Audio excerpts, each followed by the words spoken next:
వృషభ రాశి వారి జాతకాన్ని ఉద్దేశించి పేర్కొన్న ఆయన ఈ సంవత్సరం వృషభ రాశి వారికి అన్ని విధాలుగా అదృష్ట సంవత్సరం అని తెలిపారు. ఇక వృషభ రాశి వారి 2025 సంవత్సరం జాతకం ఏ విధంగా ఉందో ప్రస్తుతం తెలుసుకుందాం. 2025 సంవత్సరం వృషభ రాశి జాతకులకు ఆదాయం 11, వ్యయం 5, రాజపూజ్యం 1, అవమానం 3. ఈ సంవత్సరం వృషభ రాశి వారికి గురు బలం, శని బలం, రాహు కేతువుల బలం అనుకూలంగా ఉంటుంది. ఈ సంవత్సరం వీరు ఏది పట్టుకున్న బంగారం అవుతుంది. గత 7 సంవత్సరాల నుంచి శని కారణంగా ఇబ్బంది పడుతున్న వీరి కష్టాలు తొలగిపోతాయి. 2025 సంవత్సరం ఊహించని ధన లాభాలను, ఆర్థిక ప్రయోజనాలను కలిగిస్తుంది. వృషభ రాశి జాతకుల కష్టాలన్నీ తొలగిపోతాయి. స్త్రీ పురుషులు ఇద్దరికీ కూడా ఈ సంవత్సరం అనుకూలంగా ఉండబోతోంది. ఉద్యోగం లేనటువంటి వారికి ఉద్యోగం సిద్ధిస్తుంది. ఉద్యోగస్తులకు ఇంక్రిమెంట్లు వస్తాయి.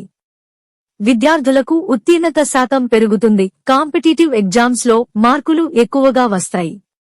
కోరుకున్న కళాశాలలో సీట్లు దొరుకుతాయి. ఉద్యోగాలు కూడా వస్తాయి. అలాగే ఇతర దేశాలకు వెళ్లడానికి అనుకూలంగా ఉంది. ఇతర దేశాల్లో ఉన్న విద్యార్థులకు ఉద్యోగాలు సిద్ధిస్తాయి. విద్యార్థులకు 2025 సంవత్సరం 100% లాభదాయకంగా ఉంటుంది. ఉద్యోగస్తులకు 2025 సంవత్సరం పరిపూర్ణంగా అనుకూలంగా ఉంటుంది.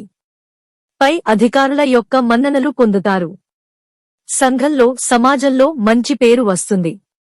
అలాగే రైతులకు ఈ సంవత్సరము 2 పంటల దిగుబడి పూర్తి స్థాయిలో ఉంటుంది. పూర్తి దిగుబడితో పాటు రాబడి పెరుగుతుంది. అప్పులు తీరుస్తారు. శుభకార్యాలు చేస్తారు. ఇల్లు కాని, భూములు కాని కొనుగోలు చేస్తారు. 2025 సంవత్సరం వృషభ రాశి జాతకులు ఓవర్ కాన్ఫిడెన్స్ వల్ల ఏమైనా సమస్యలు తెచ్చుకునే అవకాశం ఉంది.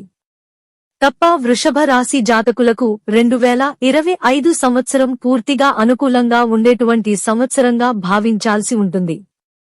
ఇది వృషభరాశి జాతకుల 2025 సంవత్సరపు జ్యోతిష్య అంచనా అని ప్రముఖ జ్యోతిష్య నిపుణులు తెలిపారు.